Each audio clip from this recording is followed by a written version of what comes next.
James had spent the last 15 years pushing a mop across the sterile floors of the lunar transit station, watching ships come and go like metal birds migrating through the stars. He never imagined he'd own one himself, let alone inherit 3 dragon wives along with. The notification had arrived on a Tuesday, the kind of mundane day that made James question every life choice that had led him to scrubbing biodegradable waste from Dock 17. The holographic message materialized above his cleaning cart, displaying a symbol he hadn't seen since childhood. 3 interlocking circles surrounding a comet's tail. P02's family crest. James Kovach, the message began in that peculiar whistling dialect of the Zephyrians. By the time you receive this, I will have transcended to the great stellar stream.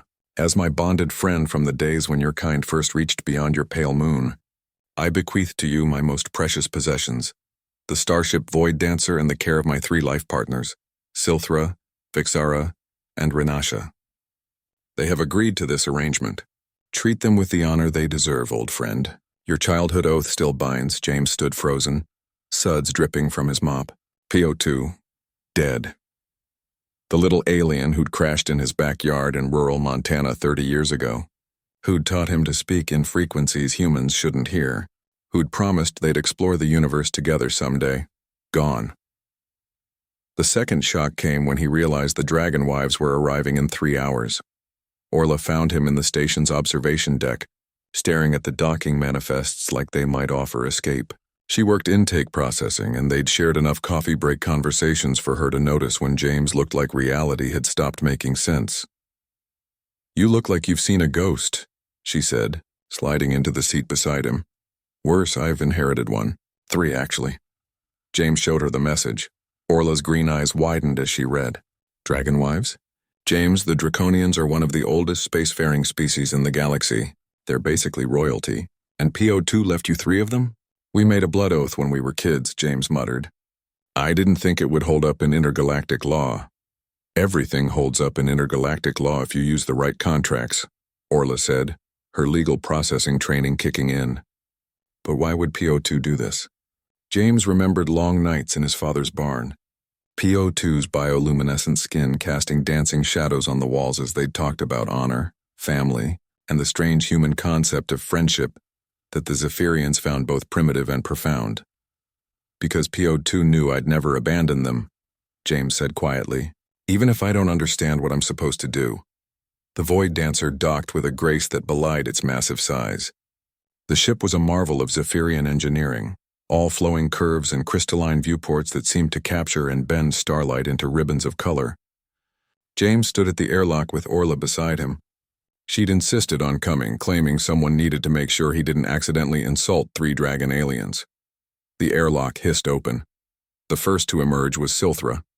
She stood nearly 7 feet tall, her scales shimmering in iridescent blues and silvers. Her eyes, ancient and intelligent, fixed on James with an intensity that made his knees weak. Behind her came Vixara, smaller but radiating coiled strength, her crimson scales catching the station's lights like rubies. Finally, Renasha appeared, golden and regal, with horns that curved back from her head like a crown. They were magnificent, terrifying. And apparently, his responsibility. Silthra spoke first, her voice a melodic rumble that vibrated through James's chest. "James Kovach, P02 spoke of you often. You are smaller than expected." "I get that a lot," James managed. Vixara circled him slowly, her tail swishing behind her. "The janitor. P02 said you possessed the human quality called persistence, that you cleaned the same floors for 15 years without complaint. That this made you honorable." "I wouldn't say without complaint," James said. Renasha laughed, a sound like wind chimes in a storm. "He has humor. Good. P02 also possessed this trait. It made the long voyages bearable." Her expression softened. "You mourn our bonded. This is good. So do we." The formality broke then. 3 pairs of alien eyes met James's human ones, and in that moment, they weren't dragon wives and an inherited responsibility. They were fellow mourners united in loss. Orla stepped forward, her diplomatic instincts taking over. "I'm Orla Chen, station processing. If I may ask, what happens now?" Silthra regarded her with approval. "Now James Kovach must decide. He may accept the inheritance and P02's final wish, that we continue our mission together, or he may release us to return to our homeworld. The choice, as P02 insisted, must be his. James looked at the Void Dancer through the viewport.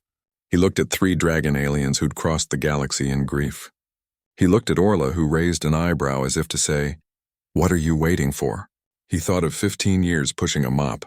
15 years watching other people's adventures through scratched viewports. 15 years since P02 had left Earth, promising they'd meet again among the stars. "What was your mission?" James asked. Vixara's eyes gleamed. "To map the uncharted sectors beyond the Heliopause divide. To discover what wonders exist in the spaces between known worlds.